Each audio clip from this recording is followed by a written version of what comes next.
একটি ছোট্ট গ্রামে থাকত লীনা নামের এক মেয়ে। সে খুব চুপচাপ স্বভাবের, কিন্তু তার হৃদয় ভরা স্বপ্ন আর ভালোবাসায়।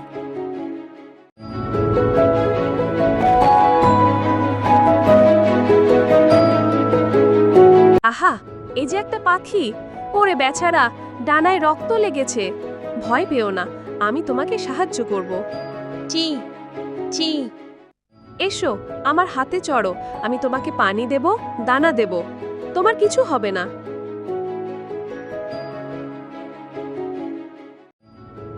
তুমি আমার প্রাণ বাঁচালে।